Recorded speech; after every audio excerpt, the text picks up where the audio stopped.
오늘 바쁜 시간에 참석해 주신 우리 예전부터 좀 소개를 드려야 되겠네요. 우리 저랑 국회의원 생활을 같이 했는데 저보다 할 수는 없습니다. 하선 의원이시고 요즘 발언 소리 많이 하신다고 좀 당에서 지켜 계시더라고요. 자유한국당의 홍문정 의원님 소개드리죠.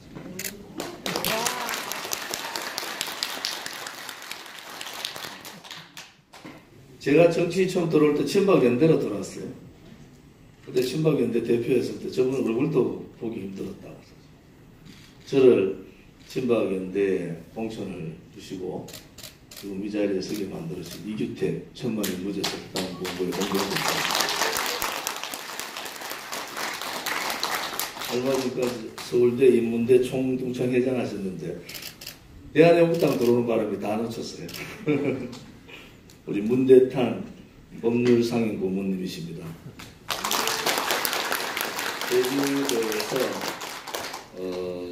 제주도의 체제 역사 전쟁이 지금 동시에 일어나고 있습니다. 이 4.3의 실체를 좌파들하고 끝까지 싸우고 계시고 또 서울대 법대 나오셨는데 모든 언론 방송이 다 기사를 안 실어주잖아요.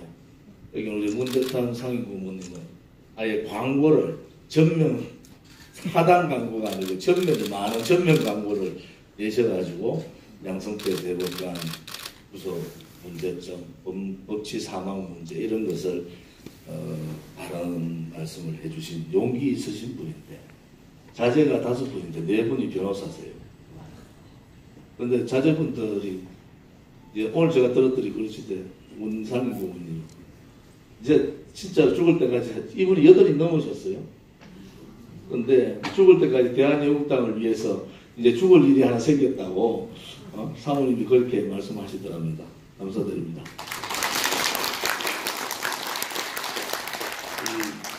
조금 전에 기회를 해주신 그냥 학자로 조용히 그냥 퇴임하시고 강의나 좀 나가시고 이래야 하면 되는데 대한애국당에 들어오셔가지고 가시밭길을 걸어주셔서 고맙습니다. 이준천 대단법인 애국전략정책연구원 원장님이십니다.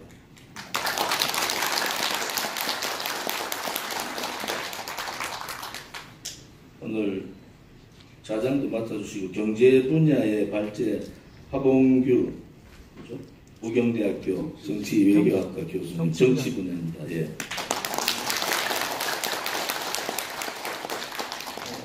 자유일보 대표시죠.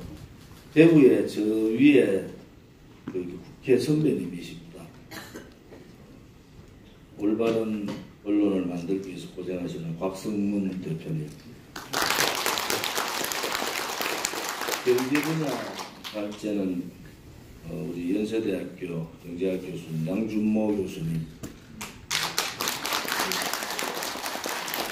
양 교수님은 저하고 공무원 연금 개혁할 때 그때 같이 하셨어요. 그래서 그때 대한민국의 모든 공무원한테 욕 다 먹으면서 330조 아껴 놨더만 이 문재인 정권 돌아가지고 석 달 만에 다 버립니다. 공무원 18만 명 공무원 늘리는 바람에 그게 딱 330조 더 갔다. 공무원 연금 개혁해가지고 아껴놓은 돈을 2달 만에 공무원 18만 명 정원해가지고 330조 원 날립니다. 이게 왜 공무원 정원했겠습니까? 2달 만에 성과급, 민주노총의 제1 공약이 성과급입니다. 민주노총하고 문재인 정권하고 밀약을 했죠. 당신 대통령 때문에 성과급 일본 없애라. 이 성과급 2달 만에 없애버렸어요. 그러니까 청년 일자리가 반토막 났습니다. 반토막. 100명 하는 일자리에 공무원 성과급을 만든 이유가 정년연장 2년 때문에 어쩔 수 없이 성과급을 만들었어요. 정년연장은 민주노총하고 한국노총이 짝짝꿍대가 그 당시에 그 환경노동위원회 김성태, 그 다음에 노동부 장경했던 김영주, 한영애, 지금 원내대표는 홍영표 이 사람들이 청년 일자리고 지라리고 생각 안 하고 그냥 노총선을 들어준 거예요. 정년 이전 연장을 하면은 청년들 뽑을 수 있는 캐파가 없어지잖아요. 그래서 어쩔 수 없이 박근혜 정부 때 성과급 만들었는데 2달 만에 성과급 없애가지고 청년 일자리에 반토막 나니까 어쩔 수 없이 갖다 댄 게 공무원 18만 명입니다. 그래서 나라 돈을 이렇게 쓰고 있는 겁니다. 그 사회적 대타협을 해가지고 그 힘들게 만들어놓은 330조를 2달 만에 다 까먹어먹은 게 이 문재인 정권입니다. 그 다음에 전 고려대학교 북한학과 교수이신 조영기 교수님 고맙습니다. 국민대학교 안보 부분 발제를 해준 우리 박일학 교수님 제가 말씀 많이 들었습니다. 우리 박일학 교수님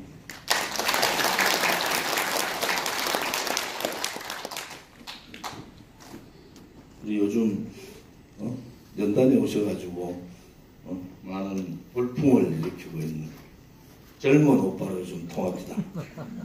매봉통일연구원의 남강규 소장님.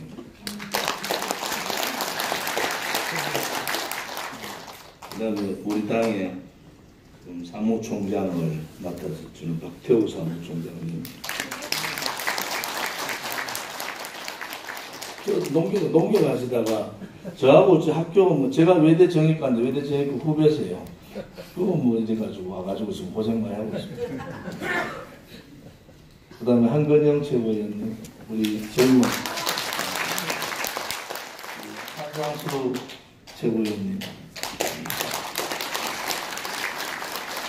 한상수 교수는 제가 좀 소개를 해드릴게요. 서울법대 나오셨는데 지금 인제대학교 정교수라서 안 잘리가지고 지금 나와가지고 완전히 가시밭길 투쟁 전 선봉에 서 계십니다. 투쟁 선봉에. 우리 정찬범 전 경남대학교 교수님.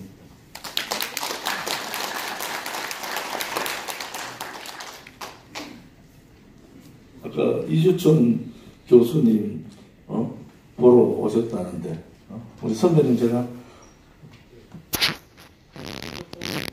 예. 정동포럼 우리 회장님. 예.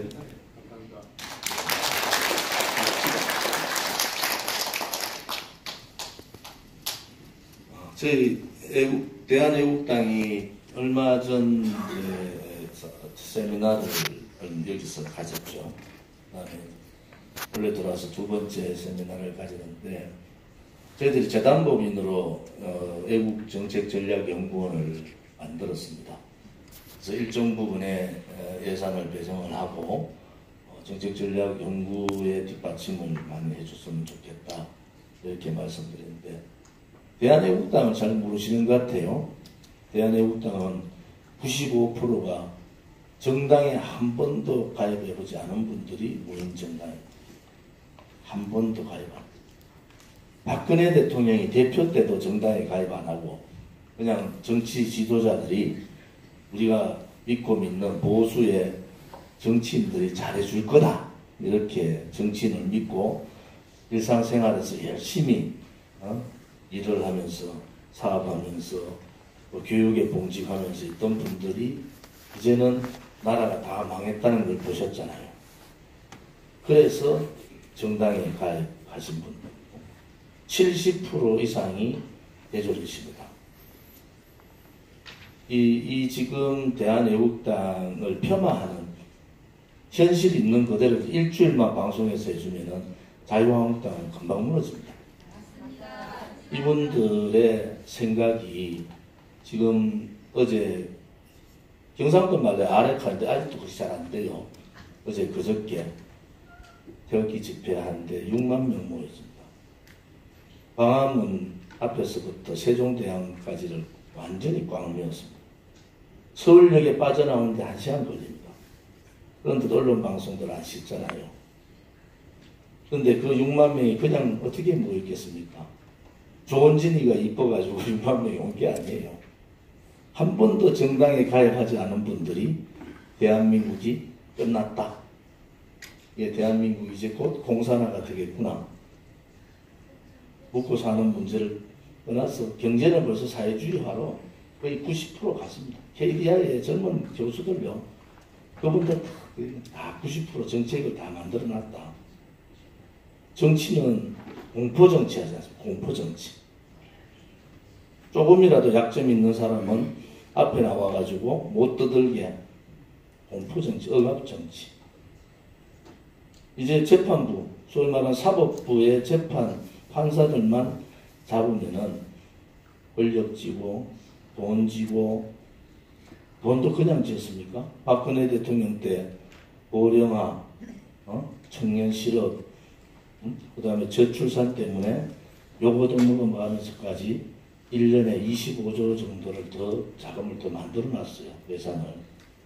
이들은 그냥 막 갖다 씁니다. 기가 막힙니다.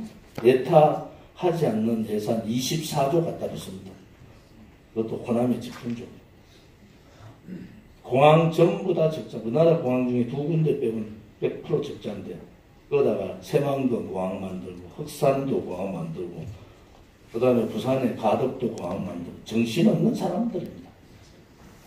정신이 빠진 사람들이에요.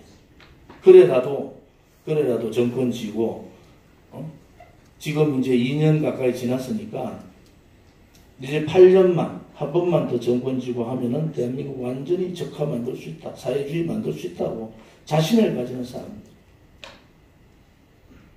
대한애국당이 매주 1월달부터 5,000명이 당원이 늘어납니다. 제가 매주 월요일날 발표를 합니다.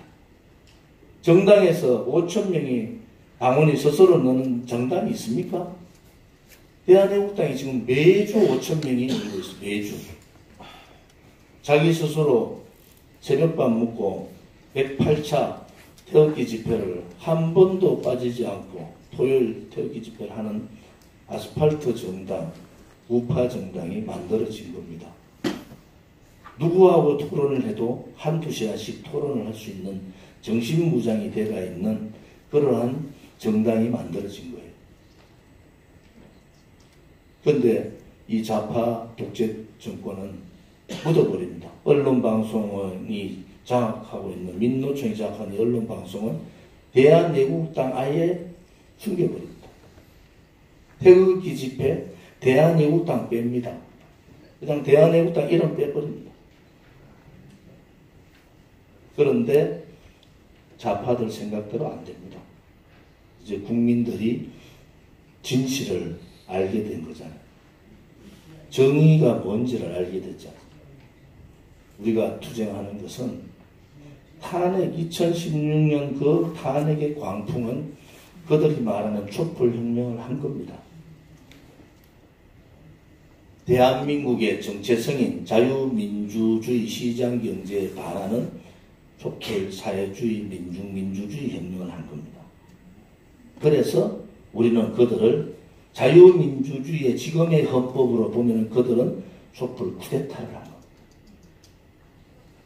그리고 2년 이상을 다 뒤졌는데도 박근혜 대통령 뇌물 한 푼 받지 않은 대통령을 그냥 이진감금 시켜버린 거예요.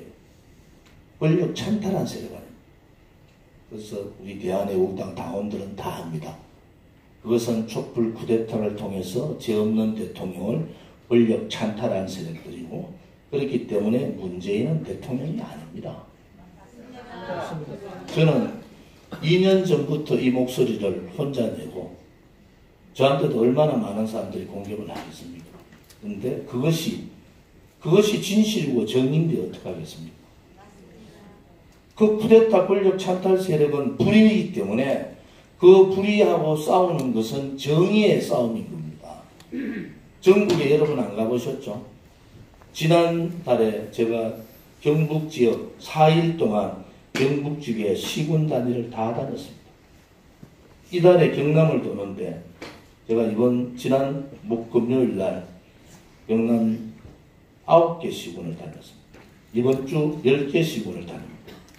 여러분이 생각하는 것보다도 훨씬 더 국민들은 이 문재인 정권을 끌어내려야 된다고 생각하고 있는 겁니다. 여러분들이 생각하는 것보다 훨씬 더 많은 국민들은 진실과 정의를 알고 계시더라고요. 애서 외면한다. 왜 그런지 아십니까? 보수를 자처하는 정치인들이 불복종하지 못하고 투쟁하지 못하기 때문입니다. 대한민국의 반자유민주주의 시장경제 정책을 쓰면은 국민들이 저항을 해야 되는데 불복종 운동을 해야 되잖아요. 그 불복종 운동에 앞장서야 될 국회의원들이 비겁하게 고개 숙이고 있기 때문에 안 되는 겁니다. 그 사람이 그러면 국회의원 안 하면 되잖아요. 그런데 국회의원은 또 되게 하고 싶은 거라. 지금 여러분들 한번 보세요. 임명진 비대위원장 왔을 때 임명진 비대위원장한테 90도 전하고 들쥐들같이 줄 다 섰습니다. 방해위원장 좀 치지 마라. 그 다음에 홍준표 당대표하고 할 때 홍준표한테 줄 쫙 다 섰어요. 김병준 비대위원장 오니까 김병준 비대위원장 다 두셨어요. 그 사람이 정체가 뭔지, 정체성이 뭔지, 국가관이 뭔지, 대한민국이 어디로 흘러가서 어떤 저항을 할 것인지, 이 문재인 정권하고 어떻게 싸워가지고 이 정권을 끌어내릴 건지, 이거에 대한 전혀 검증도 하지 않고 그냥 내임만 있으면 줄 딱 씁니다. 이번에 황교안이 1등 되겠다 싶으니까 황교안한테 줄 다 썼어요. 덜치들 아닙니까? 덜치들. 이런 비겁하고 용기 없고 행동하지 못하는 정치인들을 믿고 우리 국민들이 기다리다가 이 탄핵 사태가 벌어진 겁니다. 탄핵이요?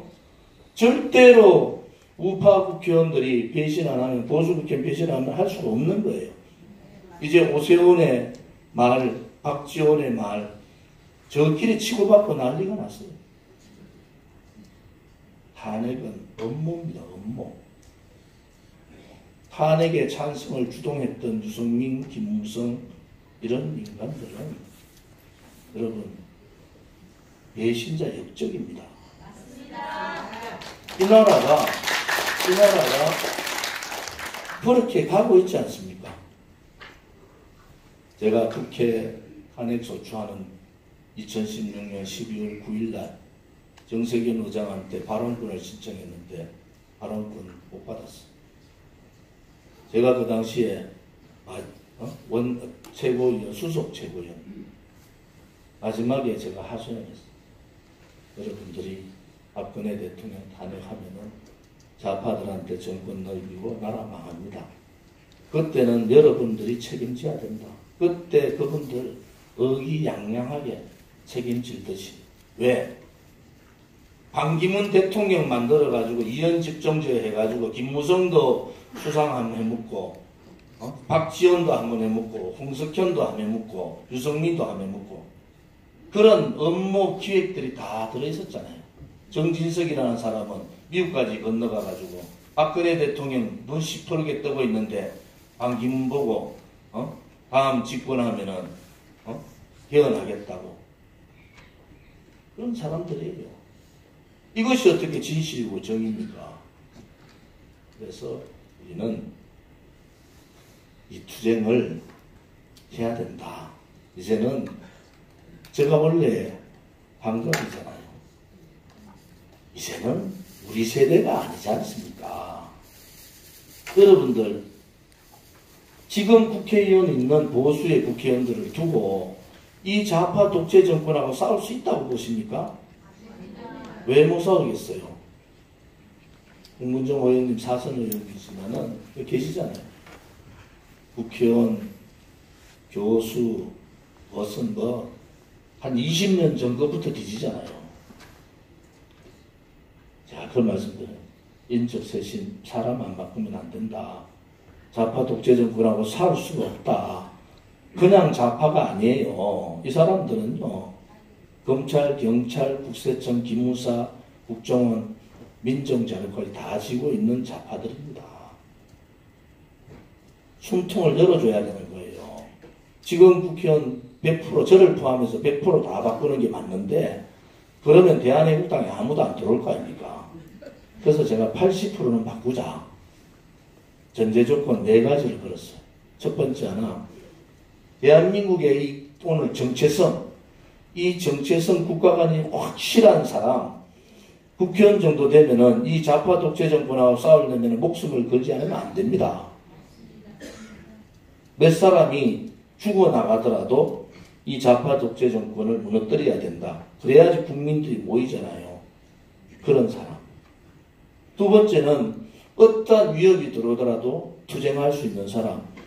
비겁하게 두더지들 같이 굴 속에 도망가 있다가 지지율 떨어지고 그러니까 고개 내밀고 우리가 잘해가지고 지지율이 올라갔다고 얘기하는 사람들 안 되는 겁니다. 투쟁할 수 있는 용기 있는 사람이 필요하다. 세 번째는 젊은 사람하고 다 바꾸자. 왜? 다 걸린다. 이 사람들은 정권 잡자마자 뭐랬습니까? 첫 번째 청와대, 정화대라고 그러죠. 새빨간 저 사람들이 첫 번째 권력기관 장악 다 하고 두 번째 언론방송 다 장악했잖아요. 권력기관이 뭡니까? 소위 말하는 국회의원 될 수 있는 지방자치단체장 될 수 있는 사람 인적사항 다 알아요. 다 지고 있는 거예요.